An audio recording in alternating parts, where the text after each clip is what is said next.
Yeah, sometimes your name gets thrown about a bit. A guy by the name of Ken Edwards asked me if I'd like to come and have a look at his wine bar in Ealing called Crispin's Wine Bar. It was in Ealing, Broadway. Massive, mate, massive. Big VIP lounge upstairs, two bars, a cocktail bar. Yeah, it was a nice place. And there was only me. There's a guy called Tony Williams that worked there. He see Ken Edwards and said, look, he's leaving, but he's got someone, it was me, that would take over. So I was up for it, you know what I mean? I want the job, you know, good money. Anyway, so I started there, and what he wanted to do with me was get all these yuppies out of Crispin's, yeah?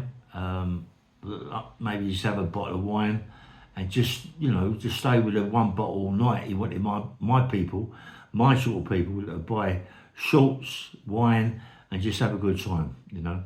But sometimes you get your people in there, and they get a bit rowdy, and there's trouble, you know. So, but I could handle the trouble. I was a young kid that could have a fight, and I wasn't frightened to have a fight either, you know.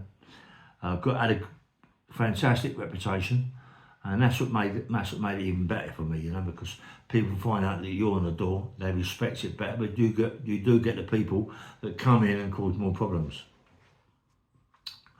He made a mate of mine called Fred, and a big fat geezer called Dennis. Yeah, they run the venue Victoria. What happened? They come down to talk to me about, do I want a job at the venue, you know, because they heard about me. I never heard of Fred, never heard of Dennis, but they become all right pals, yeah. Anyway, asked him about the money. He told me what times. He said, like, sometimes it's 2, 3 o'clock in the morning, but it's okay. You know, you get your perks and all that, you know, you can earn good money wage. Do you fancy the job? I went, yeah, but, you know, I'm at Crispin's. He said, well, we don't start, you know, you can do Crispin's and come down to the venue, you know, 11 o'clock, half 11, 12 o'clock. The venue don't really kick in until late, yeah? I went, okay. So anyway, so I'm at Crispin's one day. I'll never forget, man. I nearly come right unstuck, you know what I mean? There was, I think it was 3, there was either Canadians or Americans, you know. I think they was like fighters, good boxers and all that, yeah. And anyway, the night finished, you know, I was getting rid of people. I tell him, get down the cocktail bar and all that, up the VIP. These are people in the VIP room. That was Bob. That was Ken Edwards' own little place, yeah. So he took his own people up there. If I wanted to go up there at night time, I could. If not, I was at the venue. But this before I would go up there, yeah. Anyway, these 3 American or Canadian guys was in the wine bar. They didn't want to go. They was a little bit pissed.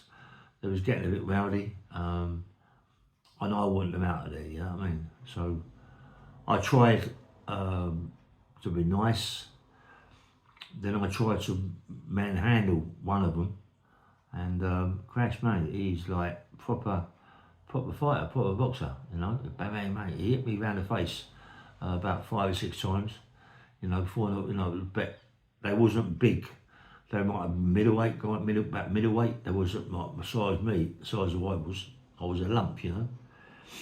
So it whacked me all around the face, and anyway, I steamed into these 3 guys, and I got hold of one on the bar.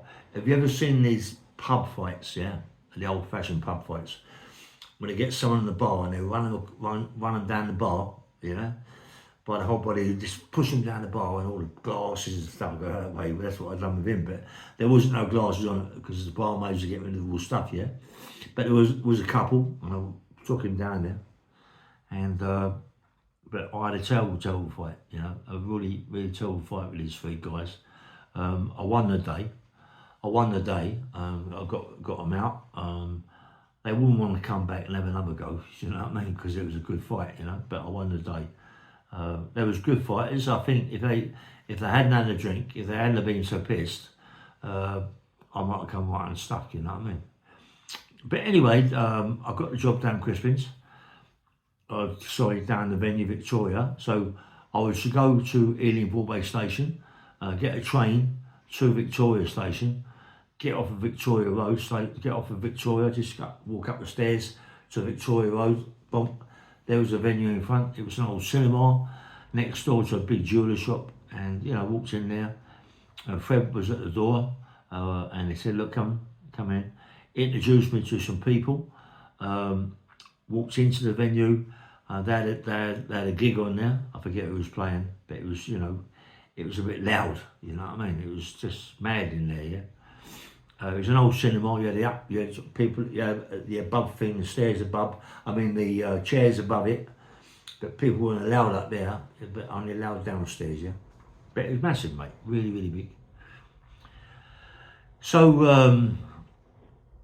He took me downstairs behind the stage, and my job was just by the door. By the door, there was these speakers. They must have been 5 foot, 6 foot wide, by about 8 foot high, mate. And there was 2 of them, and they would blast the venue out. You know what I mean? But I was to be by the door, and I had to wear these like earplugs in them days. They give me these earplugs.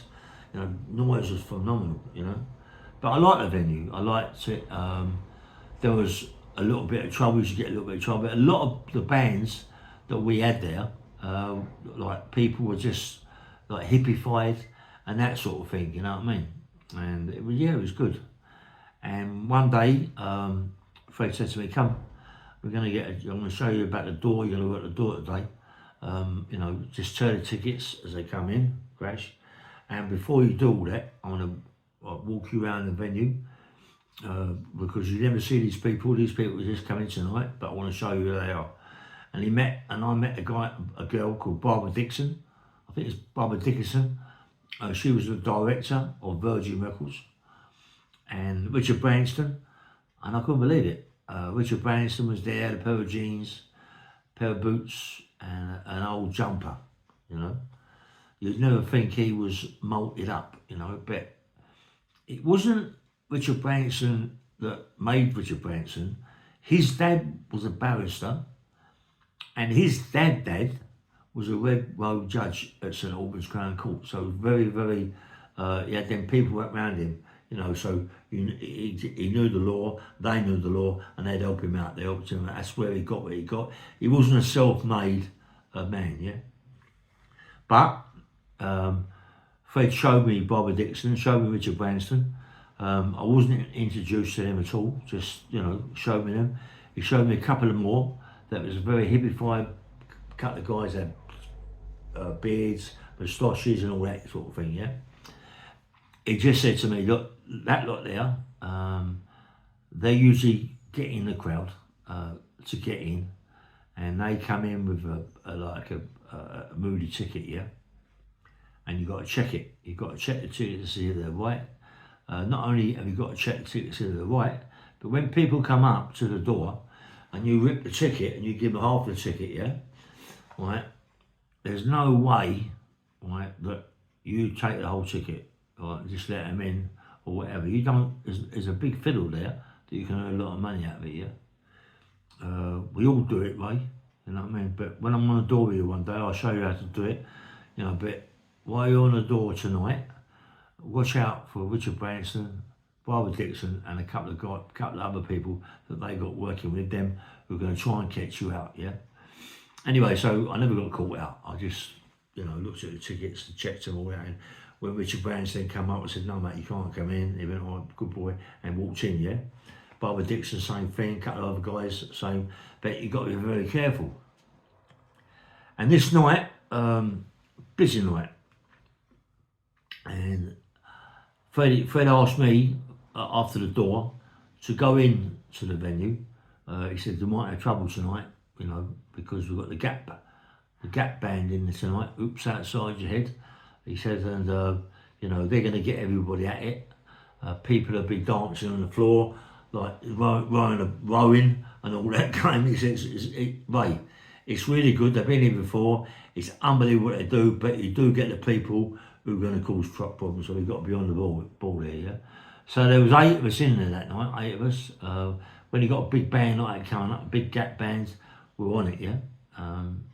So, you know, people was doing it, and then it kicked off. Silly people getting out of hand, you know, kicking people in the face because they was on the floor, and it got right out of hand, yeah. So we had to do our job. We got, you know, quite a few people out of there.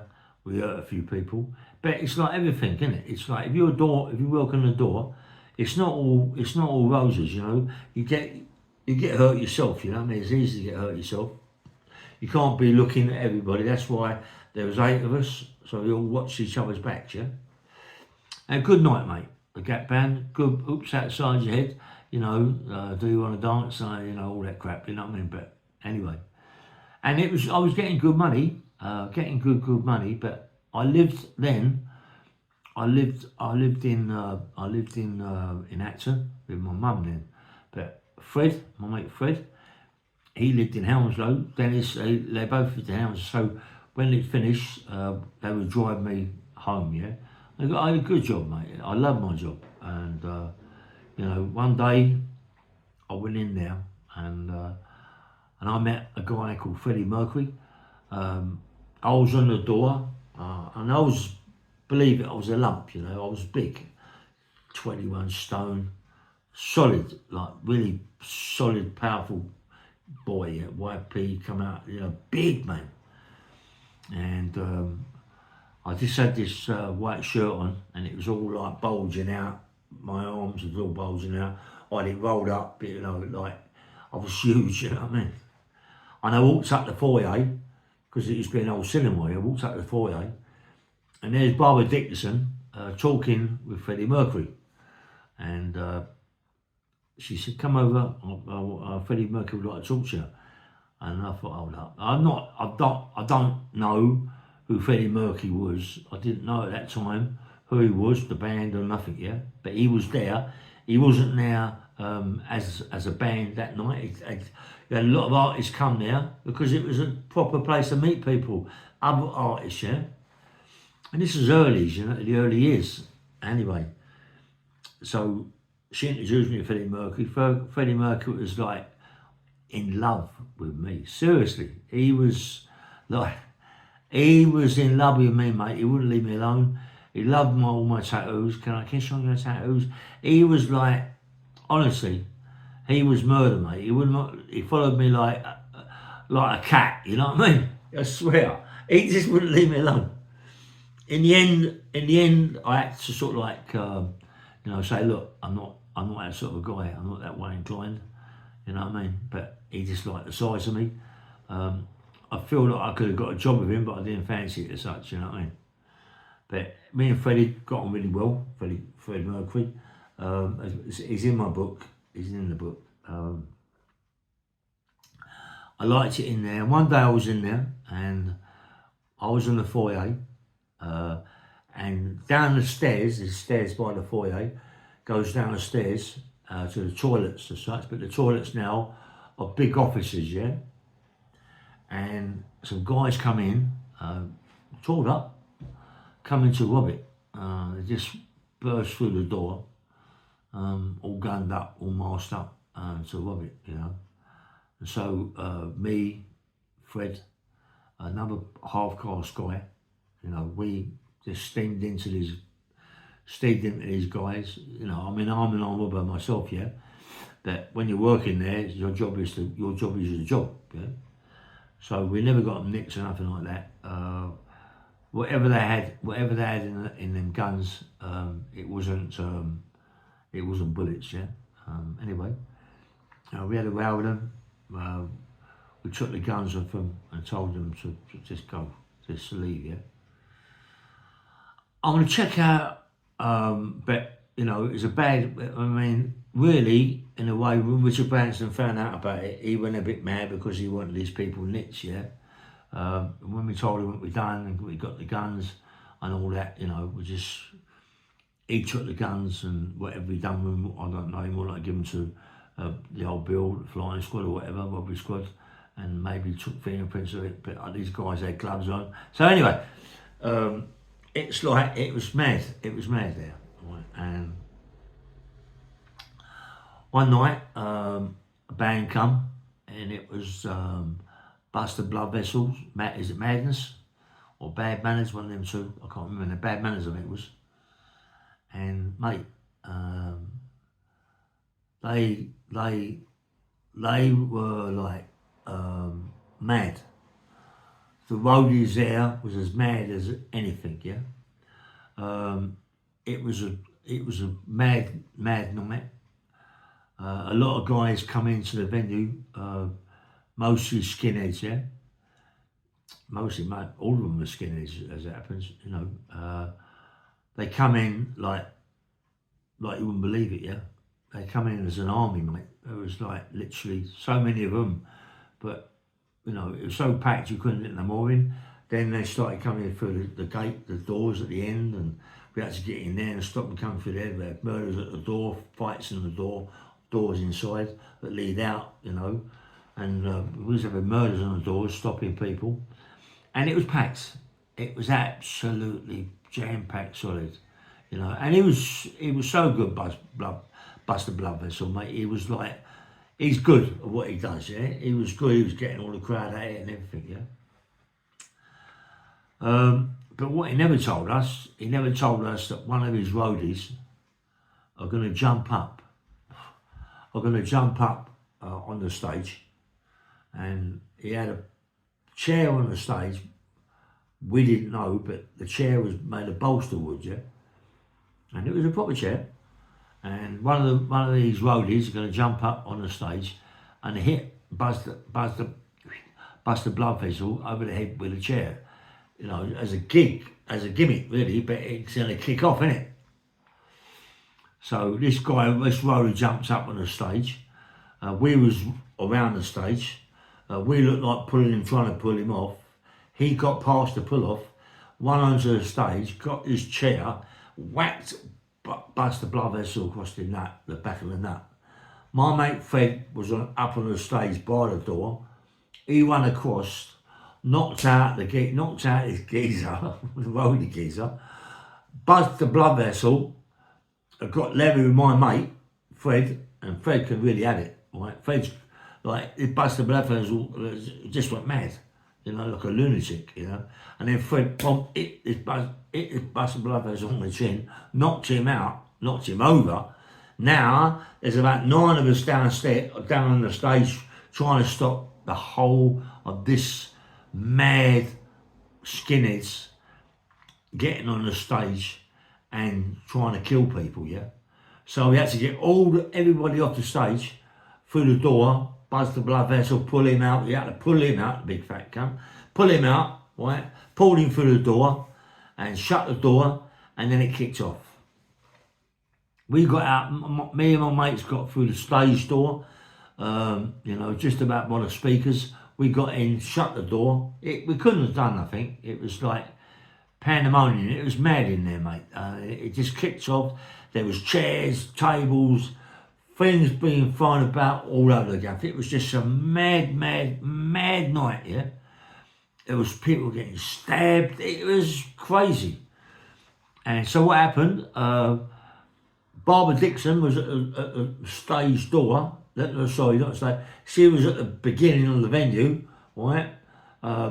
As you come in, Fred down the stairs phoned her up and said, look, get hold of the police. We can't control it. It's kicked off, yeah?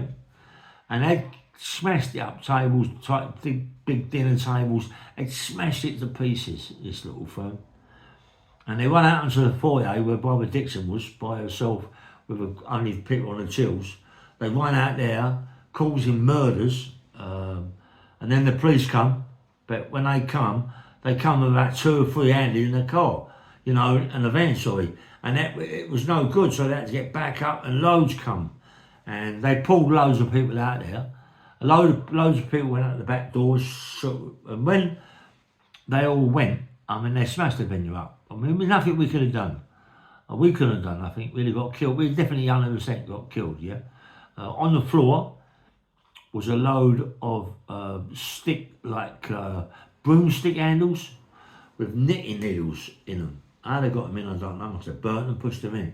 But there must have been 50, 60 of these knitting needles you know, with on the broomstick out on wood and all that game, you know. So they had a stab. There's a little firm come in and it caused problems. There was blood all over the floor. They must have stabbed quite a lot of people, you know. I mean, I bet there's a load of people went to hospital that night. You can imagine quite. It's all, especially with one of them fucking knitting needles, so like an internal bleeding, isn't it? But I bet it was glasses put across people's heads, ashtrays. Yeah, it really kicked off bad. Yeah, he was told that he can't come again.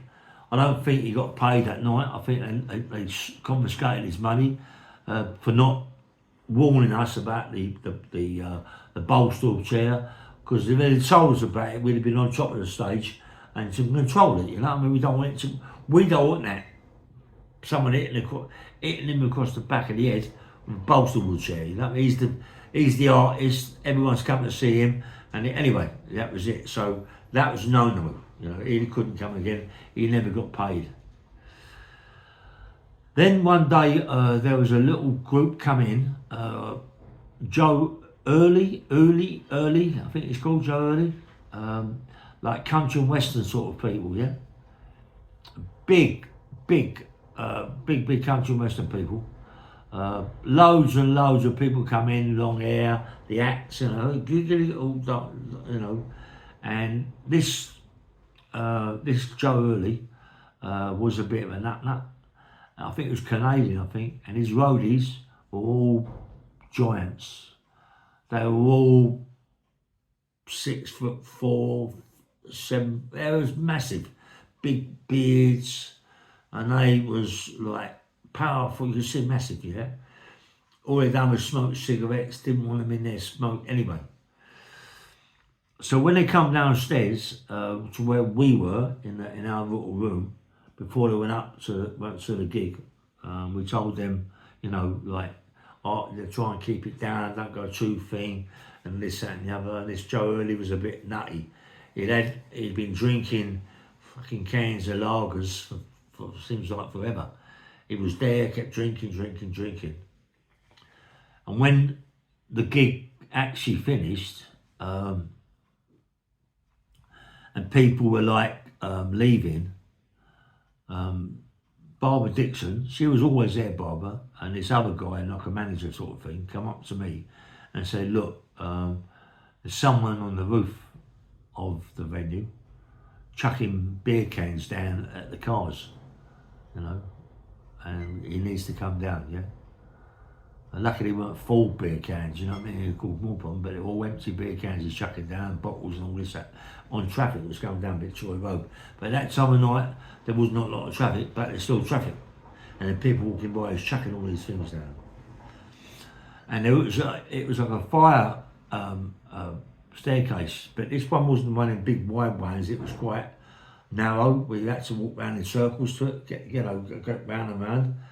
And, you know, so calling him down, and he kept chucking bottles down at us and glasses and cans and everything. So we had to get him down, yeah. We had to get him down. And so I said to Fred, get me a dustbin lid, yeah. Seriously, I'm not joking. Fred got me a dustbin lid. I walked up the stairs, a bit up, went round the other way, so, you know, so I could hold the handle. And my mate was behind me, and we walked up the stairs. He was throwing things down at us, cans and what have you, hitting the thing. Got on top of the roof. He was there with a couple of girls. There wasn't no roadies there. It was just there with a couple of girls. We managed to get him down. It was causing murders. It was just hard work to get him down, but we got him down. And when he walked to the front of the venue, you know, he was like there to get some money off of Barbara Dickinson, down in the office downstairs. And the foyer was packed with roadies. How many roadies are there? 5, 6 roadies, but big guys with beards, yeah? They're loading boxes up and all that, pushing them, coming through the venue, the foyer. And you got this Joe Early, who's done a record about the venue in Victoria. Yeah, it's about, I forgot, you've got to check it out. The Joe Early, country and western singer. he made a record about us at the venue, Victoria, yeah? And like, you know, because there was murders. Murders. Anyway, so he run through the foyer once he's been got down and you know, just quieting him down. He run through the foyer, run straight through the venue, the doors are open, run across the road to Victoria Station like a lunatic. He had these like boots on. Mate, you got to remember that the doors were the old-fashioned with the hand, you know, with the bar. You click the bar down, it opens up, yeah. And they're going that way, not inwards, that way upwards, yeah. So he's come like a lunatic across the road, dived at the windows with his feet. You know, how he ever cut his legs to pieces, I don't know, mate. Smashed all the windows, come through. There was about 6 of us in the foyer with Barbara Dixon and a few other people. I'm not quite sure, he lost a lot of money that night. That they held his money back until such times. It kicked off. It kicked off in the foyer with us and the roadies. I got to say it. We had to shoot through the venue, shut the door that goes into the actual venue, because Willie got killed. Yeah, Willie got killed. Really got killed. These roadies, mate, was like gorillas, you know, and like they was just like throwing us around, like, you know, you was hitting them on the chin, mate, and they was just shaking their head, and I can't bang, you know, just shaking their heads. So me, Fred, Dennis, and this other guy, and a few other guys, we just run through the venue and with Barbara Dixon and shut it up, let them get all the gear out of the foyer into the van so they can fuck off. She had to phone the police, Barbara Dixon. The police come, then Barbara went out, and then, you know, they was gone. But they made a record about us, yeah, seriously. And yeah, it was murder, you know. And after all that, you know, Barbara Dixon come over to us, and she said that this geezer Joe Early, I think his name was Joe Early.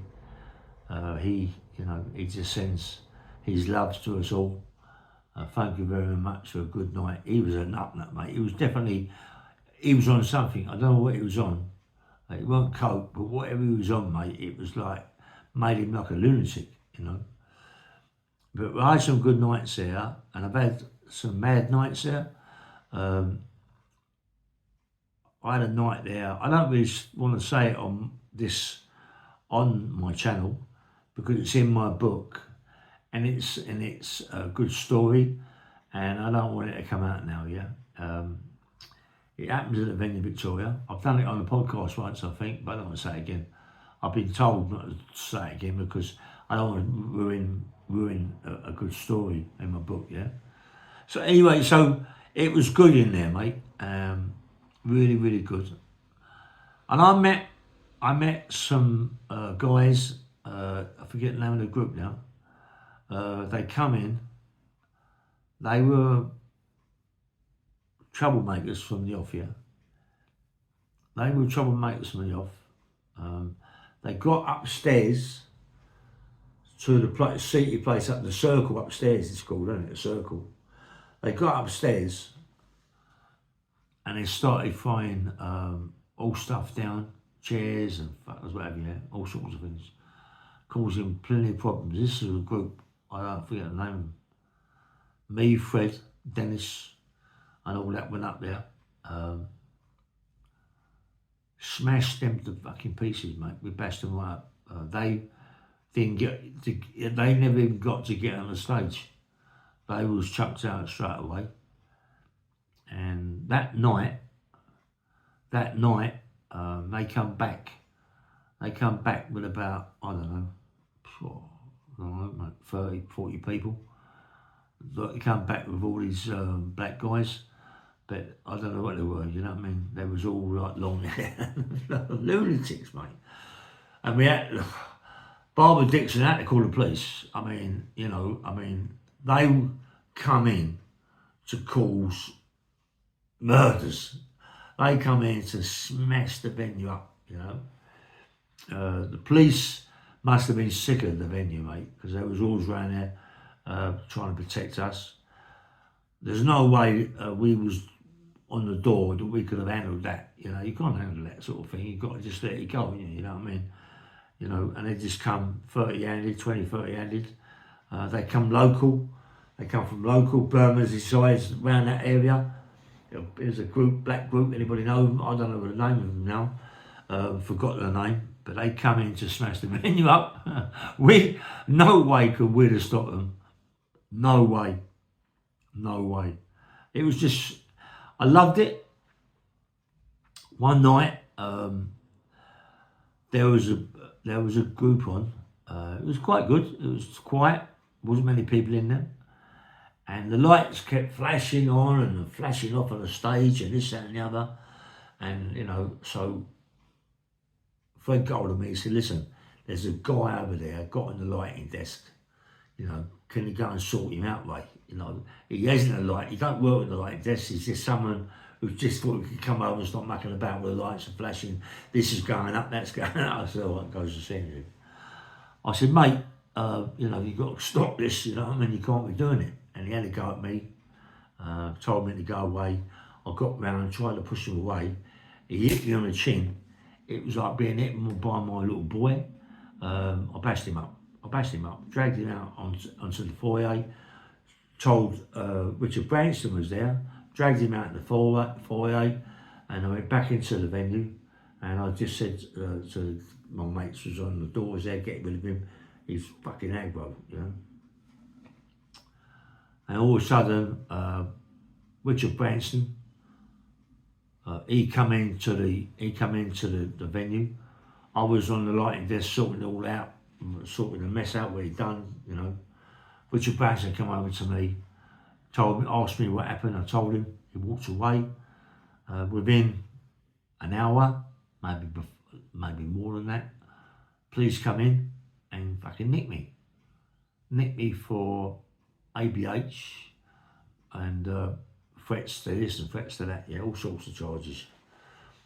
Took me to the police station, kept me overnight. I couldn't believe it. Richard Branson got me nicked, mate. It was his mate, and because it was his mate, and his mate told him that I just hit him for no reason at all, I got nicked, and I couldn't believe it, mate.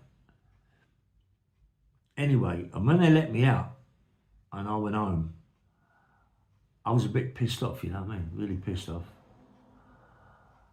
I'd already done a big bit of work, on robbery, and and got a few bob, and I was happy. Didn't really think anybody knew I lived in Lewisham, because that's where I moved to in the end. Fucking hell, man. The police come, nick me, and that's it again for robbery. And I bet I got acquitted, but I was in for quite some time, yeah. And they took what made it even worse, I went out to go to Snaresbrook Crown Court, right? And I met Mickey had a gaff there, but I hadn't met Mickey yet. So they took me to Snaresbrook Crown Court, and took me to Snaresbrook Crown Court, but then it was adjourned and I was sent to another court in St Albans. Well, Richard Branson's dad is a barrister at St Albans. His granddad is a fucking red robe judge at St Albans. So I thought, whoa, what's going on here? You know what I mean? Richard Branson was one who wants me nicked. They sent me to St Albans. Why?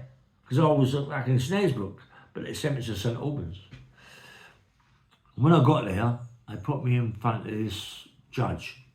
I ain't got a clue who he was. He could have been related to Richard Branson or the barrister or something to do with the judge. I don't know what it was, mate. But this geezer was nasty bit of work, mate. He had a go at me about this thing at the venue. I was on bail. I wasn't on bail. I was on remand for an armed robbery. It looked like me getting bun as a bub. I got acquitted. Got chucked out. The judge said to me,